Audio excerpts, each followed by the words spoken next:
Okay, so in the interest of full disclosure, I don't really have a video ready for this week because I'm putting in a lot of time into a new two-part video series I'm working on about Mike Pence and the interview that he did with Jordan Peterson. Here's a little sneak peek of how that's coming along. The race for the White House, former Vice President Mike Pence is officially running, and today he wasted no time taking aim at his former boss, arguing that Donald Trump should never be president again. But the American people deserve to know that on that day, President Trump also demanded that I choose between him and the Constitution. I chose the Constitution, and I always will. Mr. President, do you feel that you owe him an apology? No, because he did something wrong. He should have put the votes back to the state legislatures, and I think we would have had a different outcome. I really do.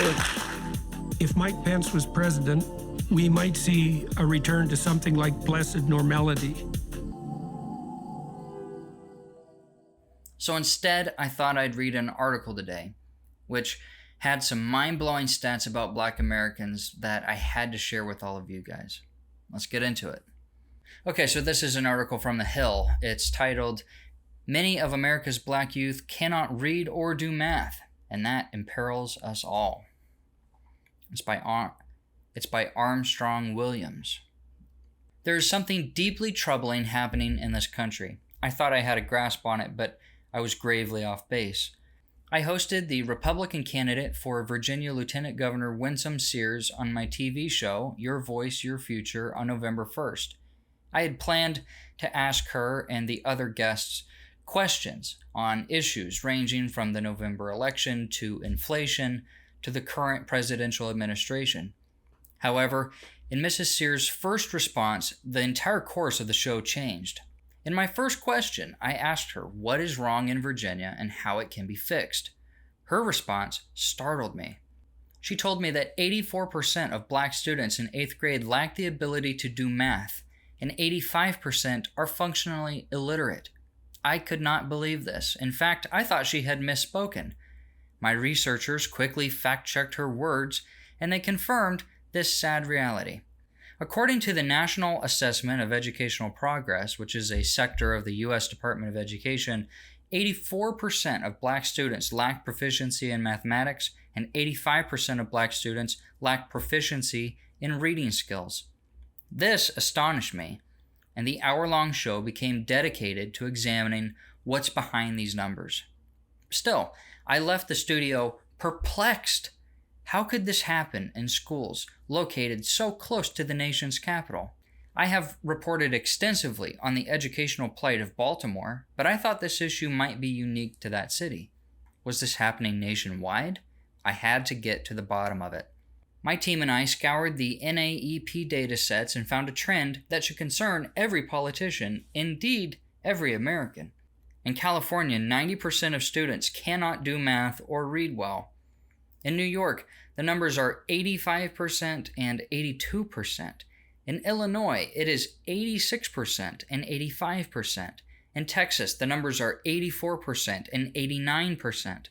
Maryland sits at 86% for math and 80% for reading. My home state of South Carolina is 90% and 87%. In Georgia, the numbers are 86% and 82%. In Missouri, it's 89% and 88%. And in Washington, D.C., the numbers are 85% and 87%. That is just a sampling, but the problem isn't confined to these states. Nationwide, Black children overwhelmingly lack proficiency in math and reading. To use Mrs. Sears' words, they are functionally illiterate, meaning that they are unable to manage daily living and employment tasks. How can our society progress if a major segment of our country cannot read? Arguably, our math skills are what will bog us down more in the coming years. The world has shifted towards the digital field. Practically all aspects of technology and programming are rooted in mathematics. This should worry lawmakers because the U.S. is falling behind internationally in math skills. Currently, the U.S. ranks 38th in math skills globally. China which already surpasses us economically and technologically, unsurprisingly ranks number 1. Even Vietnam ranks 14 spots better than we do at number 24. What is going on in this country? These numbers are an indictment of our nation's educational system.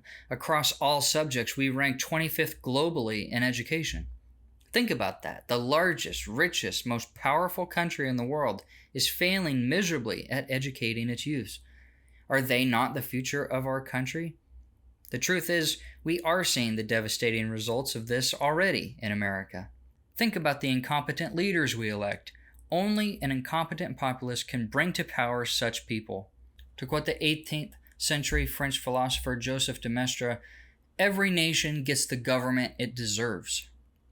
Do we deserve this, though? Do we deserve to watch as our children fall victim to the failed policies of consecutive administrations on the federal, state, and local levels? I do not think so. This country was designed so that if the system is failing, we have every right to fix it. That is why it is so important to actually engage with the people running for office, as opposed to blindly following what the mainstream media tells you.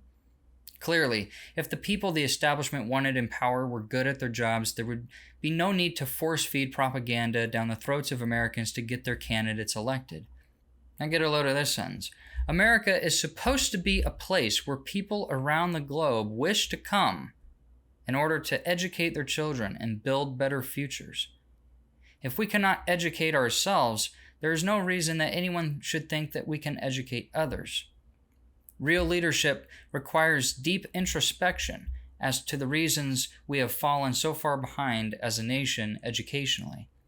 If we continue on the same path of illiteracy and failing math grades, our country will not survive. Moreover, if we continue to focus on trivial social issues that have no impact on our country's future, we will continue to neglect the real issues that we face. I pray that we begin now to turn things around. It is not too late.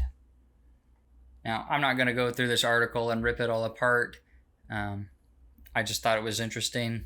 It's important to note that Armstrong Williams is black, so he's a bit biased here.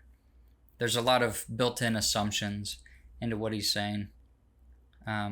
Anyways, just interesting. I hope you guys enjoyed it. If you like this video and type of content I'm making, consider giving this video a like or maybe subscribing. I will see you all in the next video. Peace.